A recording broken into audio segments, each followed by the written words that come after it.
All right, Alexander, let's talk about the economic situation in Russia, in Europe, in the United States, all over the world. What's going on? Where should we start? Let me just throw the one figure out there that everyone is talking about, and that is at this moment, right now on a Friday, it is 67 Russian rubles to 1 USD. So I think that's maybe that's a good launching pad for this video. Well, it certainly is. I mean, we can see that the situation is, shall we say, not a situation where the Russian economy is simply collapsing. Let's not be, complacent about this. The ruble goes up and down. It's very volatile. A few hours ago, yesterday, it was close to 65. So it moves around because it's a very, very volatile situation. But regardless, the overall truth is that the Russian economy has not collapsed, but it is experiencing inflation. Nabolina, the head of the central bank, said that if you disregard the sudden price spike at the end of February, early March, it's now settled to a rate of around 10 to 12%. That is high, but it's about the same as what we're experiencing in the West.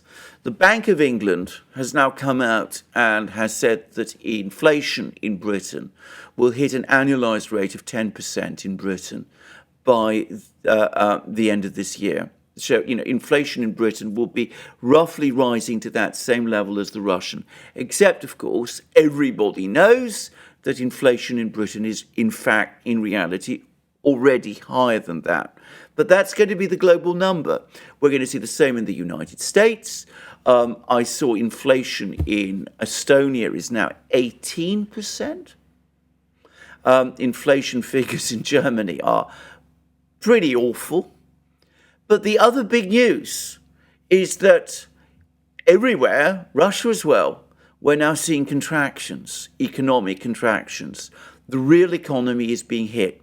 So the Russians expect an 8% GDP fall this year. But again, that's not so out of line with what everybody else is going to start suffering as well. The Bank of England also says that Britain is falling into recession. So, of course, is the United States.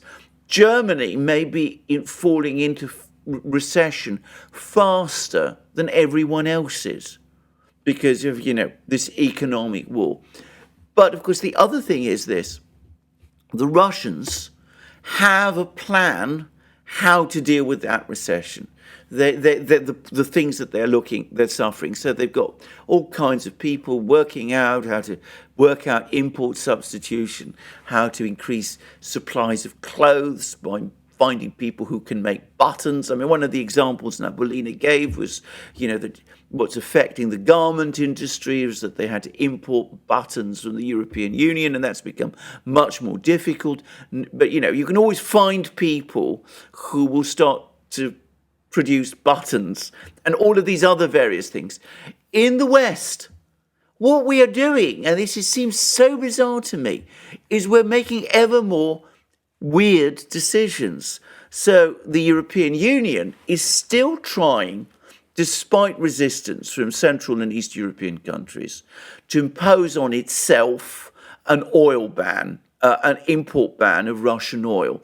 This is a time when energy prices are spiking, when there's diesel shortages, when the very last thing you would want is to increase inflationary pressures in a tight oil market by doing something like this. But nonetheless, that's what the European Union wants to do. It seems very strange, but it is surely at least equaled, if not surpassed, by this really very bizarre thing that I saw. I saw it on Zero Hedge, but I believe it's true, that the United States government, the administration, the Biden administration, at one at the same time as it is releasing oil from the US's strategic reserve in order to try to prevent oil prices skyrocketing, is now simultaneously buying oil in order to replenish that strategic reserve.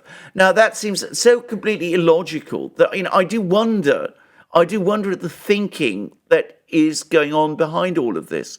And I get the sense that there are some people in the US administration, Janet Yellen, for example, who is starting to say, well, hold on, this really isn't making sense. She tried to talk the Europeans, for example, out of going for the oil embargo on Russian oil.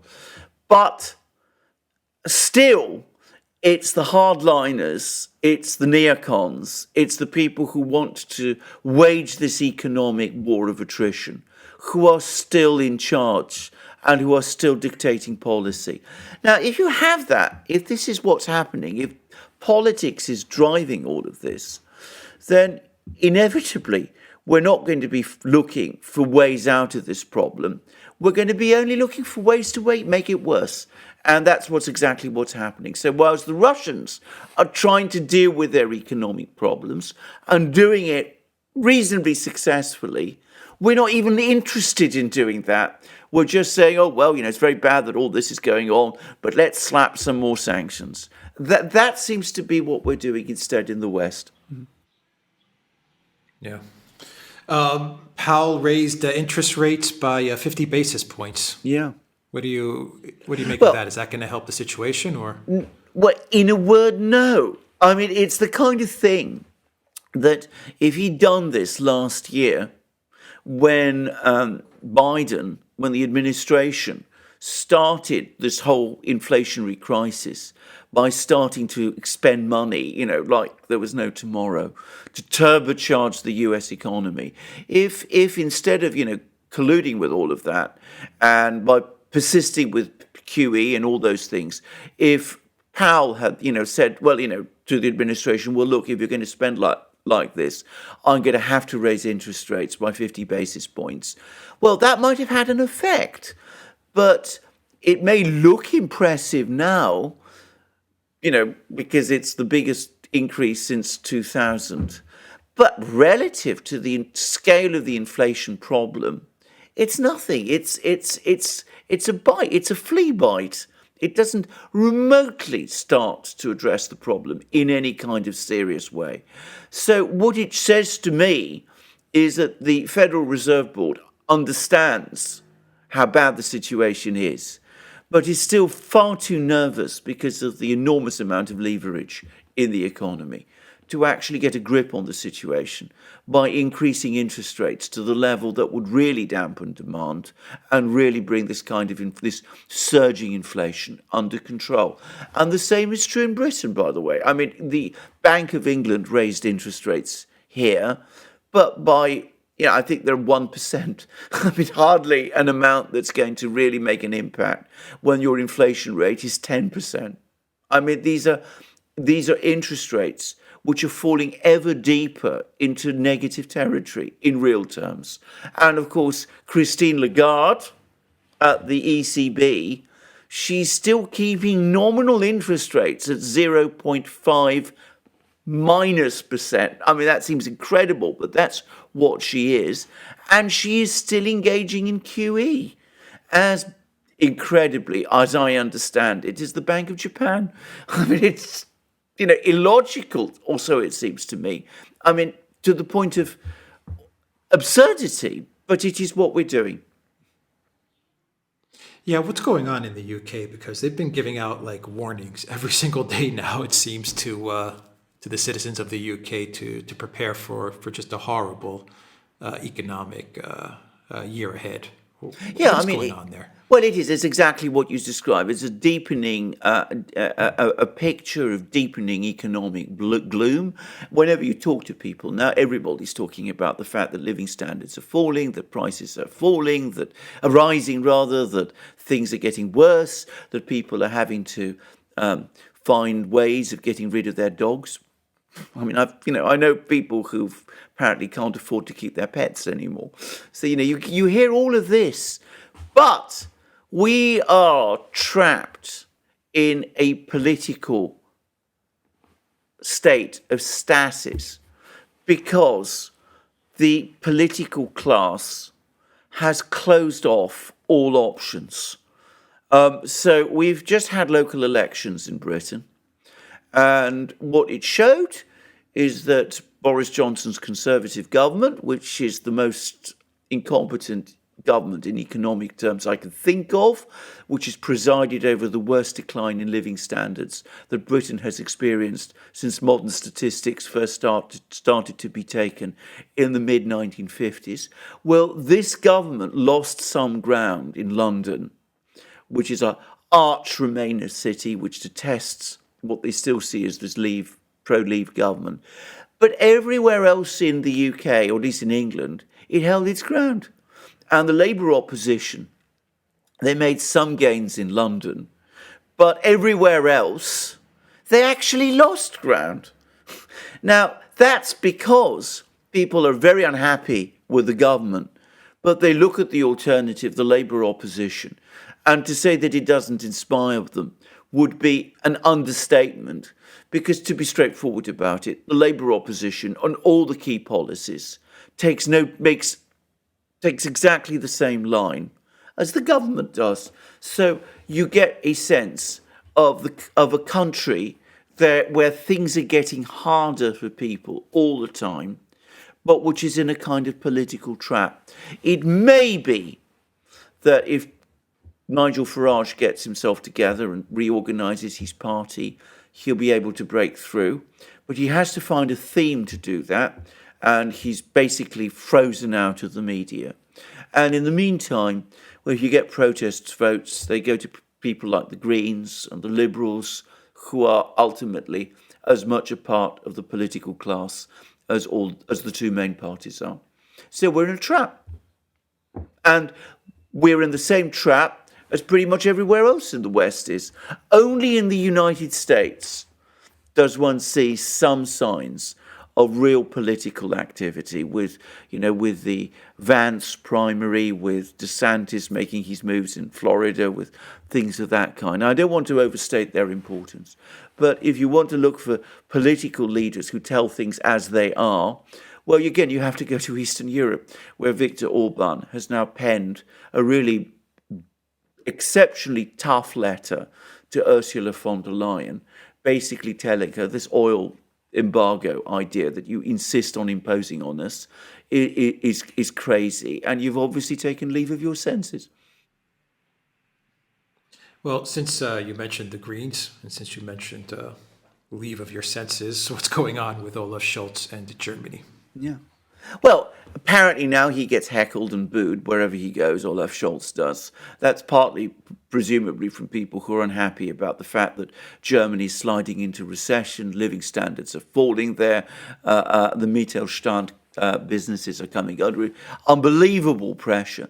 But it's also, I suspect, incredible though it sounds, other people, perhaps predominantly Greens, who think he should do more. Sanction Russia even more, send even more weapons to Ukraine, do all those kind of things. The thing with Scholz is that he's managed to satisfy absolutely no one.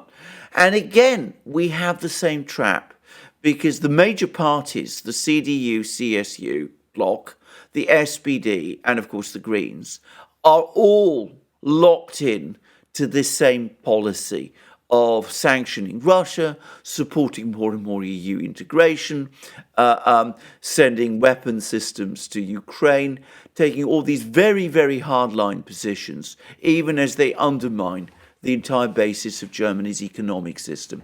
I still personally think that before very long, you're going to see this government in Germany break down. I think that there must be growing unease, especially within the SPD, at the way in which the government has essentially been hijacked by the Green ministers, by Habeck and Baerbock. But I still think it's going to break down. But I'm not convinced that whatever government replaces it is going to do anything very different. There are political alternatives in Germany. There's the AfD, which is still there. There's also Die Linke. They both might grow, but they're very far from achieving any kind of political breakthrough. and it's the same. The same is true in France, as we saw with the presidential election, which took place a few weeks ago. So we are accelerating towards the cliff edge, but there doesn't seem to be anybody who's able to either slam down the brakes or take action to change the driver. Why doesn't Russia just be done with it and sink the EU economy? Because it seems like they have the means and the ways to do it. Why don't they just do it and just be done with it? There are lots of people in Russia who say that that's exactly what they should do, that there's no sense any longer in supplying gas to the EU, because if we're in an economic war with them, so if they're waging an economic war against us, why should we hold back? I'm going to make a number of guesses. I think, firstly, as I said, Russia still does get quite a lot of hard currency. Well, hard currency. They still get a lot of euros and dollars and things like that. And that's useful to them at this time. I mean, you don't just forego money. You don't do illogical things like the EU is doing. You don't hurt yourself in order to hurt others. So there is that. I think the other thing, though, is, again, there is still this lingering belief in Russia that the country needs to preserve its reputation as a reliable supplier, that if it takes these kind of moves, Beijing and Delhi won't like it, and therefore we sort of hold back. And I think that is not to be underestimated.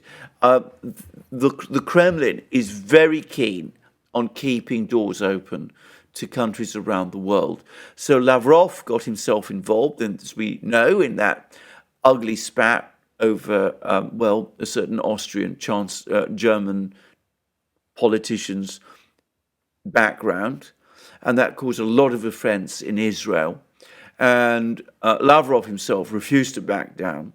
And of course, Putin then telephoned Bennett, the Israeli prime minister, and apparently personally apologized. So the Kremlin is keen to keep its diplomatic bridges intact with other countries, and that may be causing it to act with greater restraint, both in its conduct of the war and in its of the actual military conflict, and perhaps also in terms of its economic actions, than perhaps it would otherwise do. I think this factor, by the way, is underestimated. I think people don't realize the extent to which the Kremlin has to look at what countries around the world, China, obviously, India, increasingly Brazil, what they're all thinking and what they want and what they're saying. So I think these are the factors that are in play. All right. We will leave it there, everybody. The Duran.locals.com. And please go to the Duran shop, 10% off when you use the code GOOD DAY. Take care.